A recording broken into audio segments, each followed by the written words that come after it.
Aku bukanlah Taipan biasa. Bab 1. Shen Yuan, mari kita berhenti di sini. Jangan hubungi saya lagi. Semoga kamu bertemu dengan gadis yang lebih bijaksana. Di gerbang selatan Sekolah Tinggi Ekonomi Internasional Xingcheng, mata Shen Yuan sedikit melebar, ekspresinya menunjukkan keterkejutan. Ting, hubungan selama 3 tahun lenyap begitu saja. Aku tak pernah menyangka kau bisa sekejam ini. Bisakah kau berhenti bicara seperti seorang pejuang berhati suci? Apa kau tidak tahu betapa besar kasih sayang kami satu sama lain? Selain itu, tolong jangan panggil saya Ting lagi. Sejujurnya, itu terdengar agak kuno. Mulai sekarang, panggil saya dengan nama lengkap saya, Zhou Wanting. Terima kasih. Saat keduanya sedang berbicara, sebuah Audi A7 hitam menepi dan berhenti perlahan di samping Zhou Wanting. Zhou Wanting dengan bangga mengangkat dagunya dan menyelipkan cambangnya ke belakang telinga. Aku pergi sekarang, temanku akan menjemputku. Shen Yuan menatap kosong saat pacarnya yang sudah menjalin hubungan selama 3 tahun hendak membuka pintu mobil dan masuk ke kursi penumpang A7. Ia tak kuasa menahan diri untuk mengulurkan tangannya lagi. Ting, tunggu. Bukankah sudah kubilang jangan panggil aku Ting lagi? Zhou Wanting berhenti di tempatnya, alisnya sedikit mengerut. Apakah ada hal lain? Ingat tas-tas bermerek yang kubelikan untukmu. Harganya mahal sekali waktu itu. Bisakah kau mengembalikannya padaku? Shen Yuan, apakah kau tidak punya rasa malu? Aku tidur denganmu selama 3 tahun, dan yang kau belikan untukku hanyalah beberapa tas murah itu. Dan sekarang kau ingin tas-tas itu kembali setelah kita putus. Dahi. Shen Yuan terdiam sejenak, lalu menyarankan, bagaimana kalau begini, saat kamu punya waktu luang, mari kita sedikit mengenang 3 tahun terakhir yang telah kita lalui bersama. Lagi pula, kita sudah bisa bersama begitu lama. Pergi ke neraka. Dengan suara dentuman keras, Zhou Wanting membanting pintu mobil hingga tertutup tanpa menoleh, meninggalkan Shen Yuan berdiri di sana dengan terstunet. Sialan, aku rugi. Mereka bahkan tidak memberiku kesempatan untuk mendapatkan bunga. Dia dan Zhou Wanting bertemu 3 tahun lalu ketika Shen Yuan baru saja masuk universitas sebagai mahasiswa baru di Fakultas Ekonomi Internasional. Karena penampilannya yang mencolok di antara banyak mahasiswa baru, dan fakta bahwa ia mengendarai BMW 4 series berwarna merah muda yang mencolok pada hari pendaftaran, ia menarik perhatian Zhou Wanting, seorang mahasiswa tahun kedua yang terlibat dalam kegiatan orientasi. Setelah rayuan gencar dari seniornya, Shen Yuan tak mampu menolak. Jujur saja, ketika berhadapan dengan siswa senior, terutama mereka seperti Zhou Wanting dari kelas pramugari, dengan kaki putih lurus dan tubuh yang berlekuk indah, Shen Yuan merasa bahwa tidak ada laki-laki yang bisa menolak mereka. Selama 3 tahun kebersamaan mereka, Shen Yuan tidak hanya mempelajari banyak hal dari seniornya yang tidak ada dalam buku, tetapi juga membuka banyak pengetahuan baru. Tentu saja, Shen Yuan tidak memperlakukan gurunya yang telah memberikan pengetahuan dan keterampilan dengan buruk. Ia berasal dari keluarga berada. Orang tuanya memiliki 3 agen perjalanan luar negeri yang sangat sukses dan menghasilkan banyak uang, sehingga Shen Yuan tidak pernah kekurangan uang saku. Dia akan membelikan Zhou Wanting hadiah hampir setiap bulan, termasuk produk perawatan kulit, lipstik, kosmetik, dan sepatu, dengan berbagai macam barang. Selain itu, dia menerima tas setiap semester, Chanel, LV, Prada, apapun yang harganya di bawah 50.000 yuan adalah pilihannya. Sayangnya, masa-masa indah itu tidak berlangsung lama. Karena faktor-faktor tertentu, industri ini terdampak parah, dan pada saat itu, tidak hanya pariwisata luar negeri tetapi juga bisnis pariwisata domestik menjadi mustahil. Orang tua Shen Yuan mengira situasi ini tidak akan berlangsung lama dan berjuang untuk mempertahankan bisnis keluarga, tetapi siapa yang menyangka bahwa ini akan menjadi pertempuran yang sangat sulit dan berkepanjangan. Maskapai penerbangan, tempat wisata, dan perusahaan besar yang telah merencanakan kegiatan team building di luar negeri dihantam gelombang demi gelombang pengembalian uang tiket. Lebih buruk lagi, Lao Shen baru saja membuka kantor cabang ketiganya pada tahun itu. Selama 3 tahun terakhir, agen perjalanan tersebut telah mengeluarkan biaya untuk sewa, utilitas, gaji karyawan, iklan dan promosi online, serta pelanggaran kontrak yang meluas. Berbagai faktor menyebabkan 3 agen perjalanan terpecah menjadi 2, kemudian 2 menjadi 1, dan akhirnya, bahkan 1 yang tersisa pun tidak bertahan lama. Keluarga itu menjual 2 properti dan 3 mobil, mengubah aset mereka yang bernilai puluhan juta menjadi utang lebih dari 1 juta. Keluarga Shen telah kembali ke negara itu sebelum pembebasan, dan Shen Yuan telah berubah dari generasi kedua yang kaya menjadi generasi kedua yang terlilit hutang.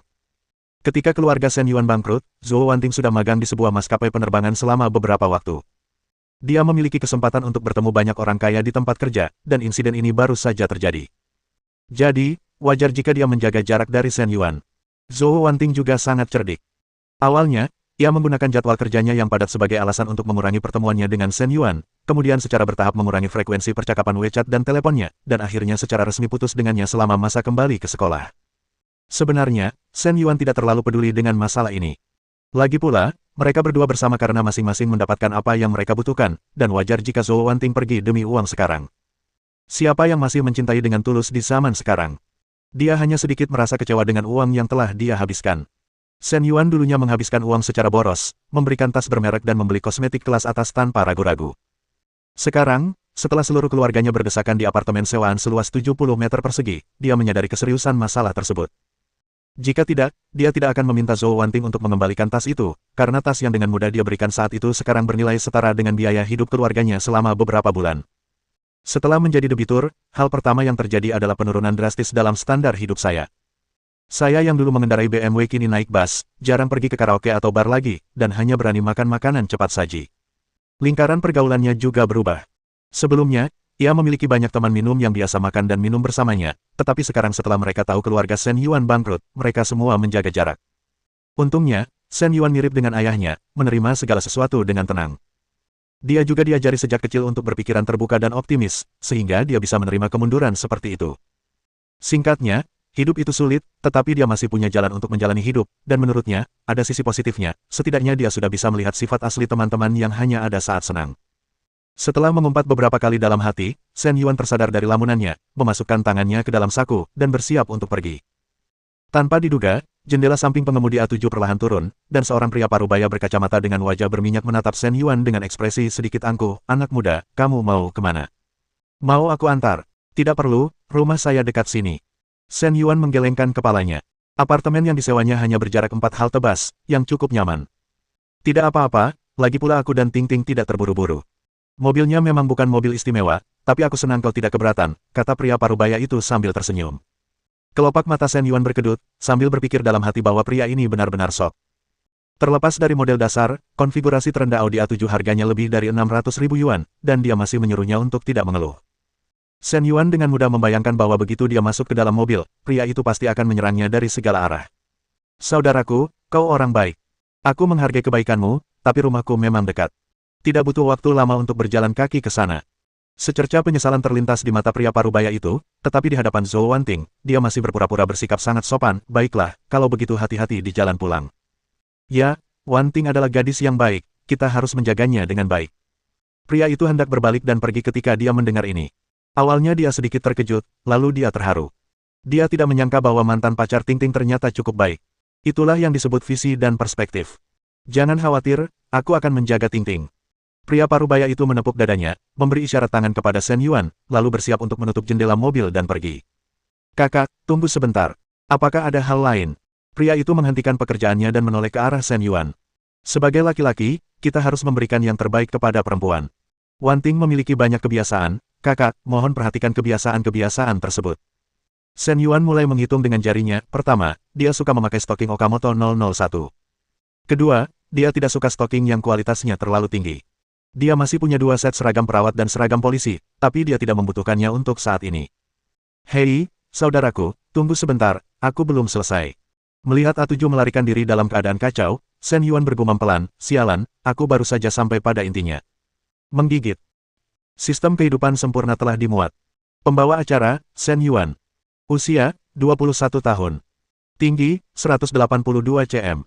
Berat, 72 kg. Nilai kekayaan, 87 yuan. Nilai kesehatan, 72. Daya tahan, 75. Keterampilan, tidak ada. Kemajuan misi utama, 0%. Kehidupan yang sempurna tidak hanya membutuhkan uang, tetapi juga perhatian dari lawan jenis. Tugas terbatas waktu, lakukan pembelian untuk anggota lawan jenis yang memenuhi syarat dengan peringkat kesukaan di atas 60, dan raih simpati mereka. Hadiah tugas, semua pengeluaran yang dikeluarkan untuk anggota lawan jenis akan dikembalikan kepada penyelenggara sebanyak 3 kali lipat dari jumlah semula. Jika tingkat kesukaan anggota meningkat 3 poin selama pembelian ini, pengembalian akan dilipat gandakan lagi. Catatan, hanya setoran bank atau uang tunai yang dapat digunakan untuk pembelian. Suara sintetis yang tiba-tiba muncul di benaknya dan panel yang tiba-tiba muncul di depannya membuat Shen Yuan terkejut. "Aku tidak bertingkah seperti akan mati setelah diputusin, jadi kenapa aku mengalami halusinasi dan halusinasi pendengaran?" Shen Yuan memejamkan matanya, tetapi panel teknologi itu masih terlihat jelas melayang di depannya. Saat dia menoleh, panel itu benar-benar mengikuti pandangannya, tetap berada tepat di depannya. Shen Yuan melihat kata-kata, "sistem kehidupan sempurna," di panel dan tiba-tiba teringat sesuatu. Shen Yuan memiliki teman sekamar yang gemar membaca novel online, dan dia pernah mendengar temannya itu menceritakan banyak kisah yang keterlaluan. Ini termasuk penguasa sistem tersebut. Mungkinkah kekayaan yang sangat besar ini sekali lagi menghampirinya? Shen Yuan ingin memastikan lagi, tetapi panel itu telah menghilang, dan tidak ada suara lain yang terdengar di benaknya. "Shen Yuan, Tiba-tiba, suara wanita yang familiar terdengar di telinganya, jernih dan tajam, menginterupsi pikiran Shen Yuan. Dia menoleh dan melihat bahwa itu adalah konselor muda, Li Xiao. Konselor. Li Xiao bukan hanya tutor Shen Yuan, tetapi juga mengajar bahasa Inggris bisnis. Seharusnya dia baru saja selesai kelas, memegang dua buku teks bahasa Inggris di tangannya, wajah cantiknya menatap Shen Yuan dengan cemas. Aku baru saja melihat semuanya. Jangan berkecil hati, yang berikutnya akan lebih baik. Konselor itu hanya beberapa tahun lebih tua dari Shen Yuan dan siswa lainnya. Hari ini, dia mengenakan rok pendek berwarna krem yang memperlihatkan 2/3 dari kakinya yang indah, dan sweater coklat tua dengan kerah lebar. Selain patung dada modern itu, yang lebih membuat para pria bersemangat adalah kalung choker hitam yang diikatkan di kerah putih bersih. Namun, sebelum Shen Yuan sempat melirik lebih jauh, suara sintetis di benaknya terdengar lagi. Li Xiao, tingkat kesukaan terhadap tuan rumah adalah 65. Bab 2. Aku baik-baik saja, aku sudah siap secara mental. Shen Yuan melambaikan tangannya dengan acuh tak acuh. Sejujurnya dia tidak peduli. Dia hanya patah hati karena tas-tas yang telah dia berikan. Itu bagus. Menurut Li Xiao, meskipun siswa seperti Shen Yuan terkadang nakal, mereka sebenarnya tidak jahat. Selain itu, dia memiliki rasa kehormatan kolektif yang kuat dan terkadang dapat memberikan kontribusi kepada kelas, jadi dia tidak membencinya. Shen Yuan tidak hanya mengalami krisis keluarga, tetapi ia juga menghadapi masalah dalam kehidupan percintaannya. Meskipun ia tampak acuh tak acuh di permukaan, seberapa kuatkah sebenarnya seorang pria muda di awal usia 20-an secara psikologis? Oleh karena itu, Li Xiao merasa bahwa sebagai penasihatnya, dia harus menunjukkan kepedulian kepadanya. Bagaimana pendapatmu tentang beasiswa yang kusebutkan terakhir kali? Jika sudah kamu pertimbangkan, kirimkan berkas lamaranmu. Mengingat apa yang telah terjadi pada keluargamu, ini adalah salah satu dari sedikit hal yang dapat kulakukan untuk membantumu. Beasiswa diberikan dalam beberapa tingkatan, yaitu 2.000, 3.000, dan 4.000 yuan, dengan beberapa kuota tersedia untuk setiap kelas. Li Xiao mengalokasikan beasiswa berdasarkan keadaan keluarga dan situasi utang siswa. Kuota tambahan diberikan kepada ketua kelas yang telah memberikan kontribusi signifikan kepada kelas. Konon, keluarga Shen Yuan pernah bangkrut dan berhutang lebih dari 1 juta yuan, sehingga ia memenuhi kriteria wanita tersebut. Mari kita berikan ini kepada siswa yang lebih membutuhkannya. Sejujurnya, beberapa ribu yuan hanyalah setetes air di lautan dibandingkan dengan utang keluarga saya. Shen Yuan menggelengkan kepalanya. Dia tahu ada beberapa siswa miskin di kelasnya, dan memberikan beberapa ribu yuan ini kepada mereka jauh lebih bermakna daripada memberikannya untuk dirinya sendiri. Meskipun jumlahnya tidak banyak, ini tetap bisa meringankan beban orang tua Anda. Sungguh, itu tidak perlu, Bully. Li Xiao sudah beberapa kali membahas masalah ini dengan Shen Yuan. Karena orang yang bersangkutan tidak mau mendaftar, dia tidak bisa memaksa mereka. Kalau begitu, aku tidak akan mencoba membujukmu lagi. Lagi pula, jika kamu mengalami kesulitan di masa mendatang, kamu bisa datang kepadaku kapan saja, dan aku akan mencoba membantumu menyelesaikannya. Li Xiao teringat kembali adegan sebelumnya dan masih merasa sedikit gelisah, jadi dia menambahkan, ini juga mencakup masalah yang berkaitan dengan hubungan asmara. Pak Konselor, Anda orang yang sangat baik. Saya berharap bisa menemukan seseorang seperti Anda. Melihat wajah Bully yang manis dan cantik, Shen Yuan dengan mudah terpikat. Ia sering kehilangan fokus selama kelas bahasa Inggris bisnisnya, terutama karena guru muda ini sangat baik hati dan selalu memperhatikan kebutuhan para siswa. Sayang sekali bahwa keduanya adalah guru dan murid. Jangan bicara omong kosong, ada banyak orang di sini. Pipi Li Xiao sedikit memerah, dan dia menatapnya dengan tatapan peringatan. Di gerbang sekolah bukan hanya ada mereka berdua. Saat itu jam istirahat, dan banyak siswa yang datang dan pergi. Mereka bahkan mungkin bertemu dengan teman sekelas. Pria ini sudah sangat ceroboh dalam berbicara tanpa berpikir saja sudah satu hal, tapi dia bahkan bertindak sembrono di gerbang sekolah. Namun, fakta bahwa dia masih bisa bercanda menunjukkan bahwa dia mungkin sebenarnya tidak terlalu peduli dengan apa yang baru saja terjadi. Dengan memikirkannya seperti itu, dia merasa jauh lebih tenang. Shen Yuan menggaruk kepalanya, terkekeh, dan sedikit mengalihkan pandangannya ke atas untuk melihat peringkat popularitas di atas kepala penasihat Li Xiao. Peringkat kesukaan, 65. Tingkat kesukaan masih ditampilkan dengan jelas. Menurut pemberitahuan sistem barusan, tingkat kesukaan saya terhadap konselor Li telah melebihi 60, yang berarti saya bisa mendapatkan 3 kali lipat cashback untuk pengeluaran uang pada konselor Li. Shen Yuan saat ini tidak yakin akan keaslian sistem tersebut, tetapi dia dapat memverifikasinya. Li Xiao menyadari bahwa tatapan Shen Yuan masih tertuju padanya, yang membuatnya bingung, tetapi dia tidak bisa mengkritiknya dalam keadaan seperti ini. Namun, dia tidak ingin mempertahankan keadaan ini di depan umum, jadi dia memecah keheningan dengan berkata, saya akan kembali sekarang. Anda bisa menghubungi saya jika membutuhkan sesuatu. Pak pengacara, tunggu sebentar, saya akan membelikan Anda minuman. Tidak apa-apa, aku akan datang nanti. Oh. Sebelum Li Xiao selesai berbicara, Shen Yuan sudah berlari ke minimarket di gerbang sekolah. Setelah beberapa saat, dia kembali dengan sebotol kopi Nestle seharga 6 yuan dan memberikannya kepada Li Xiao. Shen Yuan juga berusaha menyenangkan hatinya. Dia memperhatikan bahwa Li Xiao selalu membawa sebotol kopi Nescafe dan meletakkannya di podium saat mengajar. Terima kasih. Li Xiao sedikit haus, jadi dia mengambil kopi, menyesap sedikit, lalu mengingatkannya lagi, kamu tidak boleh boros lagi dengan uang. Kamu harus tahu bagaimana berbagi beban dengan orang tuamu, mengerti? Tahu. Begitu Shen Yuan selesai berbicara, dia menerima pesan teks di ponselnya. Saat membukanya, dia terkejut menemukan bahwa itu adalah pemberitahuan transfer bank. China Construction Bank, nomor kartu Anda yang berakhiran 0098 menerima 18 yuan pada tanggal 10 Mei pukul 16.40. Ini benar-benar terjadi. Napas Shen Yuan menjadi lebih cepat. Ia membuka pesan teks itu dengan tak percaya, dan ternyata memang benar itu adalah pesan teks resmi dari China Construction Bank. Kemudian, ia membuka aplikasi China Construction Bank untuk memeriksa saldonya. Saldo awalnya sebesar 87 yuan berkurang menjadi 81 yuan setelah menghabiskan 6 yuan. Sekarang, ia menerima catatan transfer sebesar 18 yuan, sehingga saldonya menjadi 99 yuan. Ini hanyalah uji coba skala kecil. Shen Yuan tiba-tiba menyadari bahwa selama tingkat kesukaan guru Li Xiao terhadapnya tetap di atas 60, dia bisa berulang kali menghabiskan uang untuknya dan dengan demikian terus menerima uang kembali dari sistem. Shen Yuan tidak pernah membayangkan bahwa dia akan memiliki kode curang seperti itu yang hanya ada di novel, dan kegembiraan yang tak terkendali meluap di hatinya. Melihat ekspresi aneh Shen Yuan, Li Xiao bertanya dengan cemas, apa yang terjadi? Tidak apa-apa, tidak apa-apa. Shen Yuan menyadari bahwa ia telah melamun, mematikan ponselnya, dan tersenyum meminta maaf, konselor sudah baik-baik saja sekarang, aku pergi. Kamu juga sebaiknya pulang lebih awal dan hati-hati di jalan. Oke, tentu. Melihat kepergian Shen Yuan yang terburu-buru, Li Xiao sedikit bingung, tetapi dia tidak terlalu memikirkannya, menganggap itu hanya perubahan emosi siswa yang tidak dapat dijelaskan. Saat ini, perasaan Shen Yuan campur aduk antara rumit dan menggembirakan.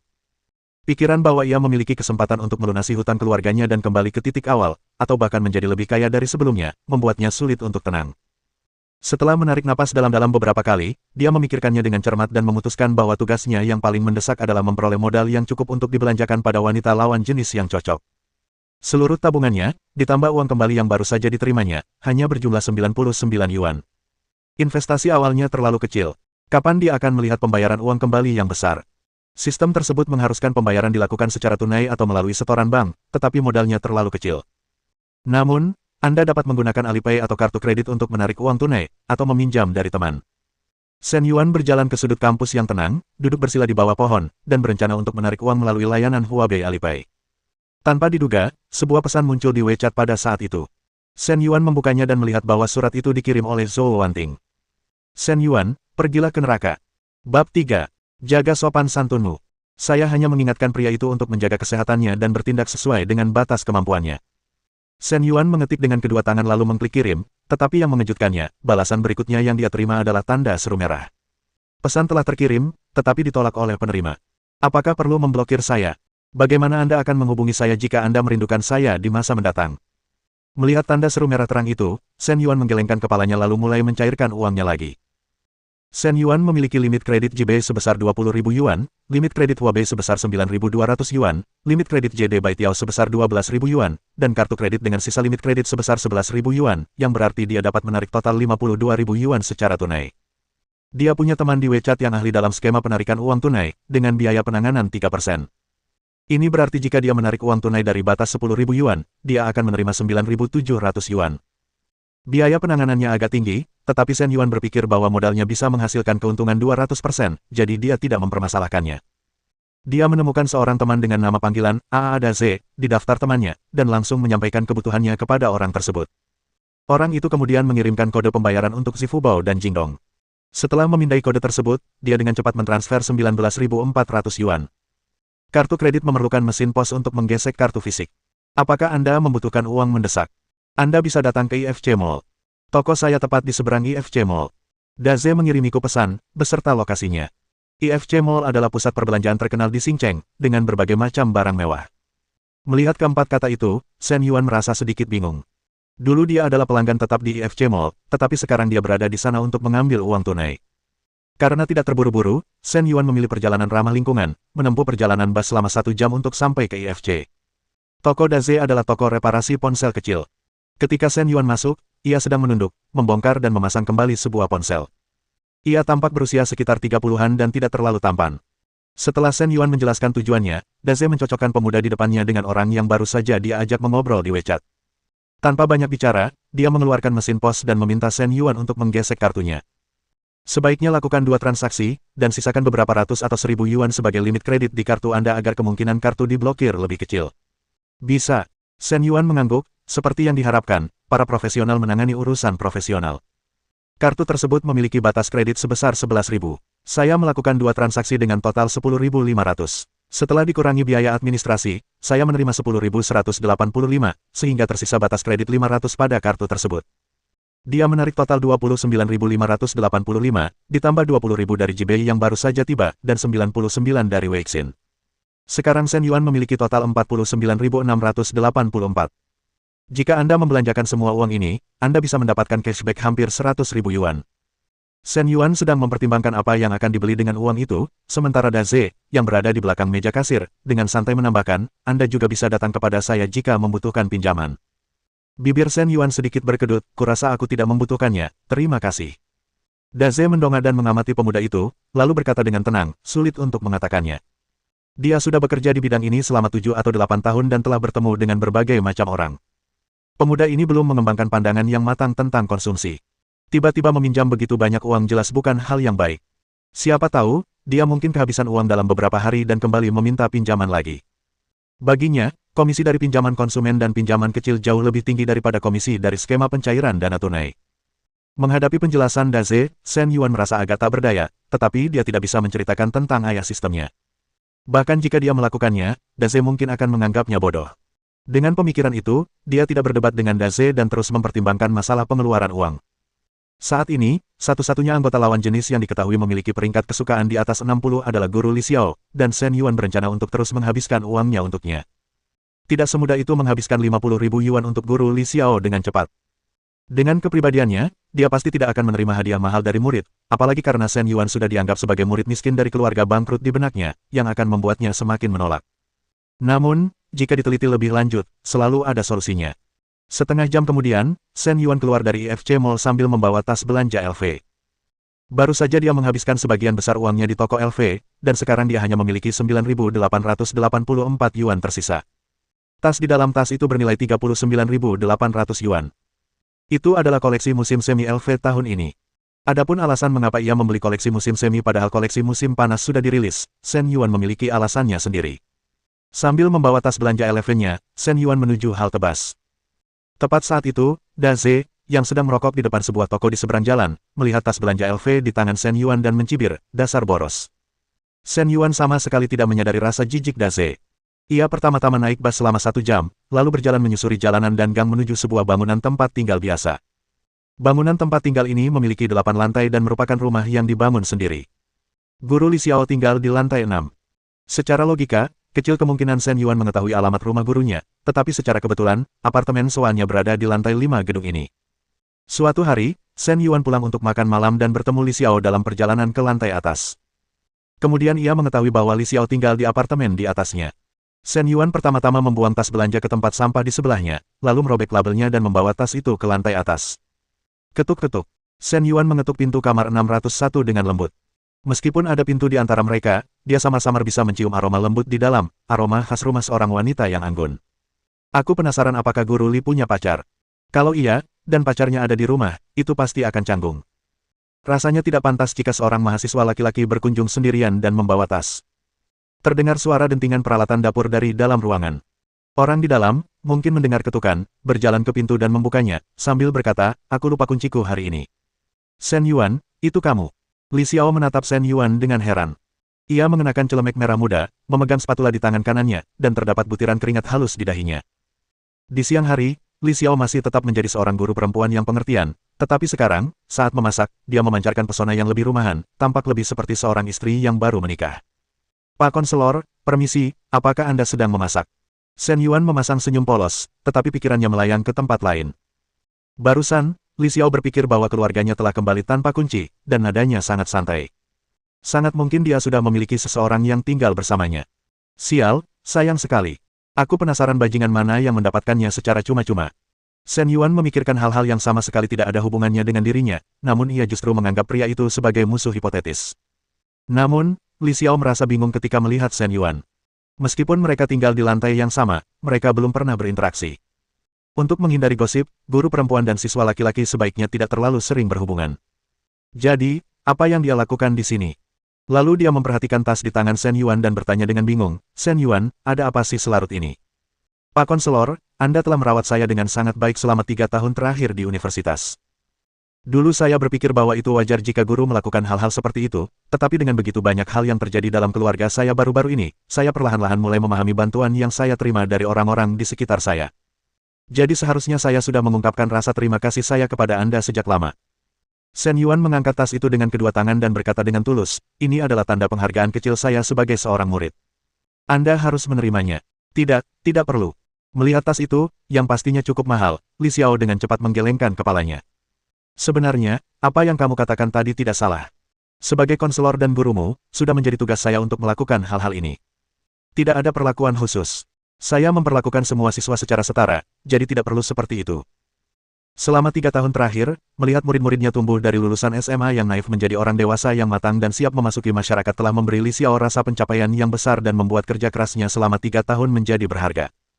Shen Yuan, khususnya, tampak tiba-tiba menjadi dewasa, dan sebagai penasihat Shen Yuan, dia tiba-tiba merasa sangat senang. Tapi hanya itu saja. Dia sama sekali tidak bisa menerima hadiah itu, apalagi tas itu tidak terlihat murahan. Bab 4. Pak Konselor, Anda sangat tahu situasi keluarga saya. Saya tidak berani menghamburkan uang secara sembarangan. Tas ini sebenarnya tidak terlalu berharga. Ini hanya replika berkualitas tinggi. Shen Yuan berbohong tanpa ragu, awalnya aku berencana memberikannya kepada Zhou Wanting, tetapi seperti yang kau lihat hari ini, dia sudah memutuskan hubungan denganku, jadi tidak ada gunanya menyimpan tas ini lagi. Nada suara Shen Yuan terdengar sangat tulus. Li Xiao berpikir sejenak dan berkata, kalau begitu, kamu bisa memberikannya kepada gadis lain. Tidak perlu memberikannya kepadaku. Shen Yuan menambahkan, menurutku tas ini adalah hadiah paling bermakna bagiku. Jangan merasa bersalah, konselor. Harganya sangat murah, hanya sedikit di atas 200 yuan. Kalau begitu, Li Xiao masih ragu, merasa tidak pantas menerima tas itu, tetapi juga tidak pantas jika tidak menerimanya. Saat ia sedang ragu, Shen Yuan langsung meletakkan tas itu di lemari sepatu di ruangan itu. Jangan berkata apa-apa, konselor, terima saja. Anggap saja ini sebagai tanda penghargaan kecil dari siswa. Dan, ekspresi Shen Yuan tiba-tiba berubah serius, aku ingin memutuskan semua hubungan dengan Zhou Wanting, termasuk harta benda ini. Aku tidak bisa melihat semua ini sekarang. Anda harus menerimanya, kalau tidak bagaimana saya bisa mendapatkan uang kembali. Li Xiao tidak menyadari bahwa Shen Yuan sudah mulai berakting. Mengingat Zhou Wanting, yang dengan dingin masuk ke mobil mewah siang itu, dia tiba-tiba merasa kasihan pada Shen Yuan dan memutuskan untuk berhenti bersikap malu-malu. Baiklah kalau begitu, aku akan menyimpan tas ini untuk sementara dan akan memberimu hadiah sebagai gantinya saat liburan atau ulang tahunmu. Shen Yuan menghela napas lega ketika melihat Li Xiao akhirnya setuju untuk menerimanya, lalu tertawa dan berkata, jika anak laki-laki lain di kelas melihat ini, mereka pasti akan sangat iri. Li Xiao sedikit tersipu, dan setelah memikirkannya dengan saksama, dia menyadari bahwa mengembalikan hadiah itu memang tidak pantas. Tepat saat itu, bau gosong tercium dari dapur. Dia menghentakkan kakinya dan dengan cepat berbalik lalu berlari ke arah dapur. Oh tidak, babi tumisku. Shen Yuan merasa geli melihatnya. Dia sudah terbiasa melihat penasihat yang cakap itu, tetapi melihatnya kebingungan dan tidak terorganisir sekarang memiliki daya tarik tersendiri. Setelah mengamati beberapa saat, Shen Yuan memutuskan untuk mengucapkan selamat tinggal dan berteriak dalam hati, penasihat, saya pulang sekarang. Wajah cantik Li Xiao Jiao mengintip dari ambang pintu dapur, jangan pulang, makan di sini saja. Itu tidak pantas, konselor. Shen Yuan hanya bersikap sopan. Dia sangat senang untuk tinggal dan makan malam bersama. Makan bersama penasihatnya yang cantik jauh lebih baik daripada makan di rumah. Kuncinya adalah mendekati orang tersebut untuk meningkatkan tingkat kesukaan mereka dan dengan demikian menerima lebih banyak imbalan dari sistem. Dia juga penasaran tentang tipe pasangan seperti apa yang telah ditemukan Li Xiao. Bukan apa-apa, hanya makan. Lagi pula, nasinya cukup banyak. Saya memasak lebih banyak dari biasanya. Ya sudahlah. Shen Yuan masuk dengan percaya diri dan melirik ke sekeliling ruangan.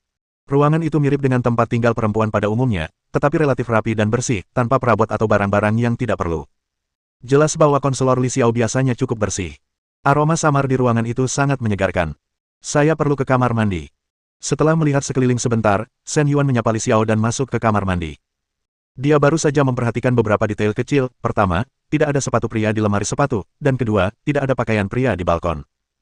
Saat Shen Yuan memasuki kamar mandi, ia semakin bingung karena meskipun ada 2 sikat gigi, ia tidak menemukan pisau cukur atau pembersih wajah pria. Selain itu, handuk-handuk tersebut sebagian besar berwarna merah muda pucat atau putih. Apakah ini berarti mereka belum mulai tinggal bersama? Shen Yuan menganalisis alasannya dan menyimpulkan bahwa kemungkinan besar pacarnya hanya datang untuk makan, tetapi mereka berdua tidak tinggal bersama. Namun, semua itu hanyalah tebakan. Shen Yuan masih menyimpan secercah harapan, membayangkan betapa indahnya jika penasihatnya belum memiliki pasangan. Saat aku keluar dari kamar mandi, Li Xiao sudah menyajikan tumis babi, iga babi kukus dengan talas, kol yang disobek dengan tangan, dan sup rumput laut. Tumisan daging babi ini menggunakan paprika merah dan hijau, yang tidak hanya memberikan aroma daging yang menggugah selera tetapi juga membuat permukaannya mendesis dengan minyak panas. Talas dan iga babi ditaburi dengan irisan daun bawang dan mengepul dengan kepulan minyak panas berwarna putih. Makanan itu tampak dan berbau lezat, dan Shen Yuan tak kuasa menahan diri untuk tidak menelan ludah beberapa kali. Siapapun yang bisa menikahi guru Li Xiao pasti akan sangat bahagia. Tidak hanya bentuk tubuh dan penampilannya yang sempurna, tetapi dia juga mahir dalam tata krama sosial dan keterampilan rumah tangga, dan yang terpenting, dia sangat perhatian. Menggigit. China Construction Bank nomor kartu Anda yang berakhiran 0098 menerima 119.400 yuan pada tanggal 10 Mei pukul 18.45. Saldo saat ini adalah 120.200 yuan. Uangnya sudah tiba. Sebuah tas harga 39.800, dengan cashback 3 kali lipat, menjadi bernilai 119.400. Setelah dikurangi biaya dan ongkos kirim, ia mendapatkan keuntungan bersih hampir 80.000. Dia pernah menghabiskan 80.000 sebelumnya, tetapi itu sebelum keluarganya bangkrut. Dia belum pernah mendapatkan uang sebanyak itu sebelumnya, apalagi karena itu praktis uang gratis. Shen Yuan sangat gembira hingga hampir tak bisa menahan diri, dan napasnya menjadi sedikit cepat. Namun, di hadapan Li Xiao, ia hanya bisa memaksa dirinya untuk menekan kegembiraannya dan mengubah kebahagiaannya menjadi pujian. Aku tidak menyangka guru Li akan menjadi guru bahasa Inggris yang hebat dan koki yang hebat. Tidak apa-apa, masih ada ruang untuk perbaikan. Li Xiao berkata dengan rendah hati, bersiap untuk melepas celemeknya, tetapi kemudian tiba-tiba teringat sesuatu dan kembali menatap Shen Yuan dengan tajam. Kau berani-beraninya mengatakan itu. Kau gagal dalam kursus bahasa Inggris bisnisku tahun lalu, dan kau masih datang ke kelasku setiap hari. Performa di bawah ekspektasi, performa di bawah ekspektasi. Shen Yuan tersenyum malu.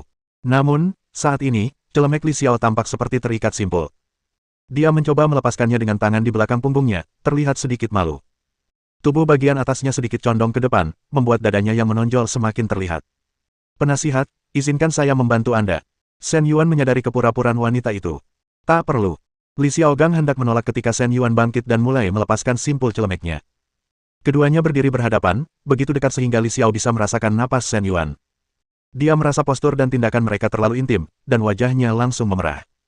Sebenarnya, simpul ini tidak sulit untuk diurai, tetapi untuk mendekati penasihatnya dan meningkatkan popularitasnya, Shen Yuan sengaja memperlambat langkahnya. Apakah sudah selesai? Li Xiao berbicara dengan suara yang hampir tak terdengar. Prosesnya sangat lama, terutama karena mereka berdua tetap berada dalam posisi itu begitu lama.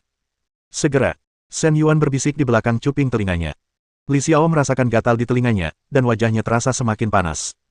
Sekitar 30 detik kemudian, Shen Yuan akhirnya berhasil melepaskan simpulnya dan membantu Li Xiao melepas celemeknya. Aku ambil beras dulu. Li Xiao memalingkan muka dan masuk ke dapur. Sebagai seorang guru, dia tidak ingin muridnya, Shen Yuan, melihatnya dengan ekspresi seperti itu. Apakah kita masih menunggu seseorang? Shen Yuan, bertingkah seolah tidak terjadi apa-apa, bertanya dengan lantang. Tidak perlu, ayo makan dulu. Setelah menenangkan diri, Li Xiao mengeluarkan 2 mangkuk nasi putih panas dari dapur dan memberikannya kepada Shen Yuan. Shen Yuan sudah sedikit lapar, dan setelah mendengar apa yang dikatakan Li Xiao, dia siap makan tanpa ragu. Namun, tepat ketika Shen Yuan hendak mengambil sumpitnya, dia mendengar bunyi klik kunci yang membuka pintu, dan kemudian sesosok orang masuk. Mengapa kamu terlambat sekali hari ini? Li Xiao bangkit, berniat pergi ke dapur untuk mengambil 1 set mangkuk dan sumpit lagi. Shen Yuan tanpa sadar menoleh ke arah pintu. Awalnya dia mengira itu pacar Li Xiao, tetapi dia tidak menyangka itu seorang wanita. Ia mengenakan sepasang sepatu hak tinggi hitam yang sangat indah, kakinya dibalut stoking hitam tipis, dan bagian atas tubuhnya berupa setelan profesional yang tampak seperti seragam pramugari, karena terdapat syal sutra di lehernya, yang biasanya hanya dikenakan oleh pramugari. Dia juga menyeret sebuah koper kecil berwarna hitam. Apakah mereka teman sekamar? Pikiran itu hanya terlintas sesaat di benak Shen Yuan sebelum menghilang, karena meskipun gaya rambut mereka berbeda, Shen Yuan menyadari bahwa wajahnya memiliki kemiripan 5 atau 6 poin dengan Li Xiao, dan postur tubuh mereka juga sangat mirip. Keduanya memiliki kaki yang indah dan berisi, tetapi payudara mereka kurang mengesankan, terlihat kurang penuh dibandingkan dengan milik Nona Li Xiao, dan bahkan agak tipis. Berdasarkan pengalaman Shen Yuan, dia menyimpulkan bahwa itu mungkin hanya sedikit peningkatan ukuran cup, jelas cup A, paling banyak cup B. Jadi mereka bersaudara. Saat Shen Yuan mengamatinya dari atas ke bawah, dia juga menyadari kehadirannya. Dia menghentikan apa yang sedang dilakukannya, secercah kewaspadaan terlintas di matanya. Bab 5. Li Xiaosheng mengeluarkan semangkuk kecil nasi dan menjelaskan, ini murid saya, Shen Yuan, yang tinggal di lantai bawah. Setelah mengatakan itu, Li Xiao menatap Shen Yuan dan berkata, Shen Yuan, ini adikku, Li Meng. Halo. Shen Yuan mengangguk dan mengangkat tangannya sebagai salam. Namun, meskipun keduanya bersaudara, kepribadian mereka sangat berbeda. Li Meng menjawab singkat, oh, dan meskipun dia tahu gadis itu adalah murid kakaknya, ekspresinya tetap dingin, dan matanya masih menunjukkan sikap defensif. Suasana berubah, dan Shen Yuan pun menjadi lebih terkendali. Dia menunggu sampai Li Meng mencuci tangannya dan duduk sebelum mulai mengambil makanan dengan sumpitnya. Dia tidak ingin memberikan kesan yang dangkal pada saudara perempuan konselornya saat pertemuan pertama mereka. Tanpa diduga, kedua saudari itu memiliki kepribadian yang sangat berbeda. Saat makan, Li Xiao menanyakan beberapa hal tentang pekerjaan kepada Li Meng, tetapi Li Meng hanya memberikan jawaban yang acuh tak acuh kepada saudara perempuannya. Yang satu hangat dan penuh perhatian, yang lainnya dingin dan acuh tak acuh. Intinya adalah Li Meng selalu waspada terhadap Shen Yuan. Dia beberapa kali menatapnya tajam saat makan, matanya seperti mata induk hewan yang melindungi anak-anaknya. Tanda tanya. Selain terlalu dekat saat aku melepas celemikku, kurasa aku tidak melakukan apapun pada adikmu, kan? Shen Yuan mengeluh dalam hati. Perasaan diperlakukan dengan curiga ini tidak menyenangkan, dan bahkan seseorang yang setegas Shen Yuan pun tidak bisa duduk diam lagi. Biasanya dia makan 2 mangkuk nasi, tetapi hari ini dia hanya makan 1 mangkuk sebelum meletakkan sumpitnya dan berkata, Pak Penasihat, saya sudah kenyang. Saya pulang sekarang. Kalian bisa melanjutkan makan. Hanya itu yang kamu makan. Masih banyak nasi di penanak nasi. Li Xiao mendongak dan meliriknya dengan terkejut. Aku tidak makan banyak, 1 mangkuk sudah cukup untukku. Aku permisi dulu, sampai jumpa di sekolah. Oke, hati-hati saat turun ke bawah. Li Xiao bangkit untuk mengantarnya pergi, dan baru setelah melihat Shen Yuan turun ke bawah, dia menutup pintu, duduk di meja makan, dan memarahinya, apa yang kau lakukan barusan? Mengapa kau terus menatap muridku seperti itu? Dia punya motif tersembunyi, kata Li Meng dingin. Omong kosong apa yang kau bicarakan? Dia hanya muridku. Percaya atau tidak, dia datang ke rumahmu sendirian larut malam. Dia jelas tidak memiliki niat baik, dan cara dia memandangmu aneh. Li Meng adalah seorang pramugari yang setiap hari berinteraksi dengan berbagai macam pria di pesawat, dan dia sangat percaya diri dengan penilaiannya terhadap para pria. Beberapa pria mungkin tampak serius, tetapi diam-diam mereka mengamati orang lain ketika mereka maupun rekan-rekan mereka tidak melihat. Bahkan ada yang menggunakan ponsel mereka untuk mengambil foto secara diam-diam. Beberapa pria bahkan lebih tidak tahu malu, langsung meminta informasi kontak. Membayangkan ekspresi cabul para pria itu membuat Li Meng merasa mual. Mereka semua sampah masyarakat yang hanya berpikir dengan nafsu birahi mereka. Lihat dirimu, kau melakukan kesalahan yang sama lagi. Aku tahu kau sangat tidak menyukai laki-laki, tapi kau tidak bisa selalu memandang mereka dengan cara yang sama. Saya yakin para pria benar. Kalian perlu belajar membedakan hal-hal ini di sekolah, kata Li Meng dengan percaya diri. Tahu, Li Xiao tidak bisa berbuat apa-apa terhadap adik perempuannya. Sejak kejadian itu, dia benar-benar kehilangan kepercayaan pada laki-laki. Dia menghela napas pelan dan mulai membersihkan piring dan meja. Li Meng berdiri untuk mencerna makanannya. Sebagai seorang pramugari, menjaga bentuk tubuhnya tidak hanya membutuhkan pengendalian asupan makanan tetapi juga memperhatikan postur tubuhnya sehari-hari. Namun, tanpa sengaja dia melihat sebuah tas baru di atas meja kopi. Kak, apakah kamu membeli tas baru? Li Meng mengambilnya dengan santai. Itu adalah tas tangan hitam yang indah, lembut dan nyaman saat disentuh, dengan jahitan yang rapi. Tetapi ketika dia membalikkannya, dia menemukan bahwa pengaitnya sebenarnya adalah logo LV. Tidak, itu diberikan kepada saya oleh seorang mahasiswa yang baru saja datang ke rumah saya. Li Xiao menjawab sambil mencuci piring. Dia memberimu tas LV. Li Meng merasa sulit mempercayainya. Dia mengatakan itu adalah replika berkualitas tinggi, dengan harga lebih dari 200 yuan. Oh, dia jarang membeli tas mewah seperti ini, jadi sulit untuk memastikan apakah itu asli atau replika berkualitas tinggi. Li Meng juga berpikir begitu. Keluarganya tinggal di lantai bawah, jadi mereka mungkin tidak kaya dan tidak akan memberinya tas semahal itu. Namun, apakah pantas bagi seorang siswa untuk memberikan tas kepada guru? Berdasarkan apa yang baru saja disaksikannya, Li Meng semakin yakin bahwa siswa bernama Shen Yuan memiliki motif tersembunyi. Saya tahu murid Anda punya motif tersembunyi, kalau tidak, mengapa dia memberi Anda tas tanpa alasan? Li Xiao selesai mencuci piring, mengeringkan tangannya dengan handuk, lalu keluar sambil berkata dengan pasrah, hari ini benar-benar tidak seperti yang kau pikirkan. Li Xiao menjelaskan seluruh cerita kepada saudara perempuannya, dan secara logika memang masuk akal, tetapi Li Meng tetap merasa ada yang salah. Dia sangat percaya pada insting pertamanya. Shen Yuan itu sangat mesum. Dia jelas-jelas mencoba merayu adikku. Shen Yuan sudah kembali ke rumah. Dia tidak menyadari bahwa Li Meng telah menyebutnya sebagai orang mesum.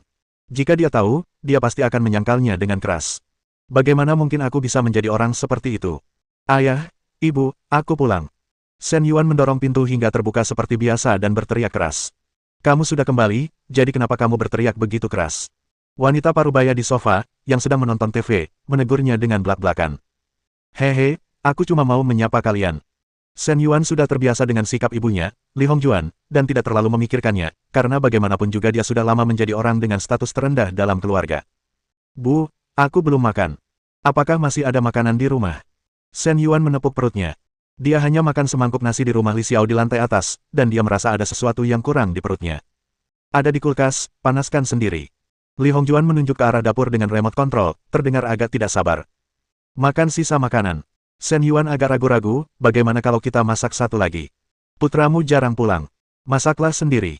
Menghadapi sikap ibunya, Nyonya Li, Shen Yuan menghela napas dalam hati. Seperti yang diharapkan dari ibunya, karena ia tidak mau menghibur putranya, ia tidak punya pilihan selain mengambil tindakan sendiri. Sebenarnya, Nyonya Li tidak mulai memperlakukannya seperti ini setelah keluarga mereka bangkrut. Dia sudah memperlakukannya seperti ini sejak adik perempuan Shen Yuan, Shen Xuan, lahir. Shen Yuan memiliki nilai yang buruk saat masih kecil, dan dia juga nakal serta sering membuat masalah. Li Hongjuan tidak tahu sudah berapa kali dia dipanggil ke sekolah oleh guru. Setiap kali, dia dimarahi dan disuruh pulang serta diberi nasihat yang baik, sehingga dia merasa malu setiap kali pergi ke sekolah. Sebaliknya, Shen Xuan sejak kecil sudah bersikap bijaksana dan penuh perhatian, selalu memikirkan orang tuanya, seorang gadis yang benar-benar manis. Selain itu, nilai-nilainya sangat bagus. Saat ini ia duduk di kelas eksperimen SMA Xingchengno.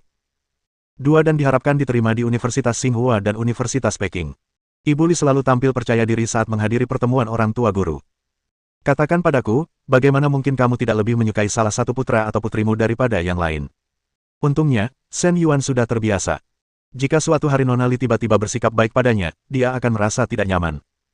Pintu berderit terbuka lagi, dan seorang pria parubaya yang tampak 5 atau 6 bagian mirip Shen Yuan masuk, kecuali bahwa ia sedikit gemuk dan lebih pendek. Aku kembali. Hei, Lao Shen sudah kembali. Belum makan. Akan kupanaskan juga punyamu. Shen Yuan sangat gembira ketika melihat bahwa itu adalah ayahnya sendiri, Shen Heping. Mengapa putraku kembali hari ini? Shen Heping agak terkejut, karena rumah itu memiliki 2 kamar tidur dan ruang tamu, tetapi tidak ada kamar untuk putranya, Shen Yuan, yang biasanya tinggal di sekolah. Shen Yuan terkekeh, aku hanya merindukan kalian. Sehat. Shen Heping mengangguk puas, meletakkan tas tangannya, dan memberi instruksi, sekarang putra kita sudah kembali, suruh ibumu memasak beberapa hidangan, dan kita akan minum-minum bersama hari ini. Tatapan Shen Yuan tanpa sadar tertuju pada Li Hongjuan. Jika ibunya mau memasak, dia tidak perlu makan sisa makanan. Seperti yang diharapkan, Li Hongjuan duduk diam di sofa, bahkan tidak repot-repot menoleh, kalau mau minum, buat sendiri saja. Kalian berdua manja sekali. Ayah dan anak itu saling bertukar senyum canggung, lalu serentak memalingkan kepala mereka. Shen Yuan terus memanaskan makanan, berpikir bahwa statusnya sendiri dalam keluarga tidak semakin menurun karena memang sudah tidak mungkin lebih rendah lagi, tetapi status ayahnya dalam keluarga benar-benar telah merosot ke tingkat yang sangat rendah dan mengerikan. Shen Heping adalah orang yang santai. Karena istrinya tidak mau membantu, dia menyingsingkan lengan bajunya dan pergi ke dapur untuk membantu putranya. Namun, karena ia belum banyak memasak sebelumnya, Lao Shen tidak tahu harus mulai dari mana. Akhirnya, Shen Yuan mengeluarkan kentang dan sepotong daging dari lemari es. Mari kita buat hidangan sederhana berupa tumis kentang dan daging babi. Meskipun Li Hongjuan bermulut tajam, dia berhati lembut. Dia membanting remote kontrol dan berjalan ke dapur dengan ekspresi jijik, keluar, keluar. Kalian bahkan tidak bisa memasak makanan yang layak. Apa gunanya kalian berdua? Terima kasih, Bu, Ibu sudah bekerja sangat keras.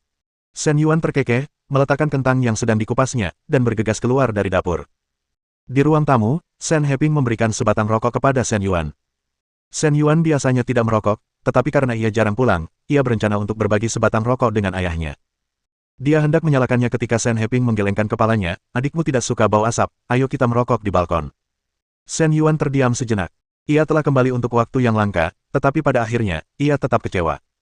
Wajar jika Nyonya Li bersikap bias, tetapi Tuan Shen pun adalah ayah yang sangat menyayangi putrinya. Baru saja, putranya membantunya berkelahi di dapur. Bersambung.